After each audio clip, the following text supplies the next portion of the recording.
পাকিস্তান আফগানিস্তান সীমান্তে রক্তক্ষয়ী সংঘর্ষের পর ইস্তানবুলে অনুষ্ঠিত শান্তি আলোচনা ভেস্তে গেছে।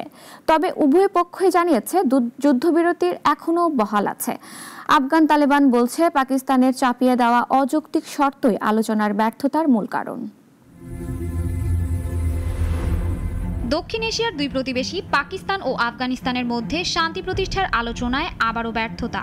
তুরস্কের ইস্তানবুলে চলা সর্বশেষ রাউন্ডের আলোচনায় কোনো চুক্তি ছাড়াই টেবিল ছাড়লেন দুই দেশের প্রতিনিধিরা।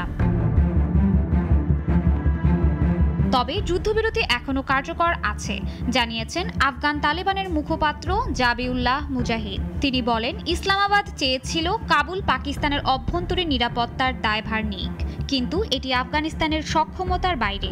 দেশটি বলছে এই অবাস্তব দাবির কারণেই আলোচনা ভেস্তে যায়। তবে মুজাহিদ নিশ্চিত করেছেন তালেবানের পক্ষ থেকে যুদ্ধবিরতি লঙ্ঘিত হয়নি, ভবিষ্যতেও সেটি মেনে চলা হবে।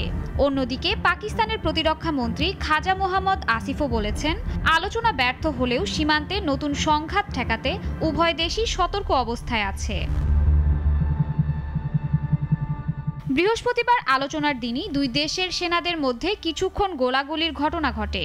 গত মাসের রক্তক্ষয়ী সংঘর্ষে দুই দেশের সীমান্ত এলাকায় নিহত হন অন্তত কয়েক ডজন মানুষ। 2021 সালে তালেবান ক্ষমতায় ফেরার পর এত ভয়াবহ সংঘাত আর দেখা যায়নি। তবে অক্টোবরের দোহা চুক্তির পরও দুই দেশের সম্পর্ক এখনও টানটান।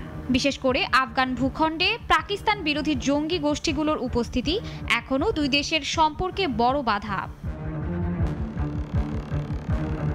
অক্টোবরে পাকিস্তান আফগানিস্তানে বিমান হামলা চালায়। পাল্টা জবাবে আফগান সেনারা গুলি চালালে উত্তেজনা ছড়িয়ে পড়ে পুরো সীমান্ত জুড়ে। দশকের পুরনো সম্পর্ক থাকা সত্ত্বেও দুই দেশের মধ্যে এখন সন্দেহ ও অবিশ্বাসই প্রধান বিষয় হয়ে উঠেছে। শাশ্বতী সরকার, নাগরিক।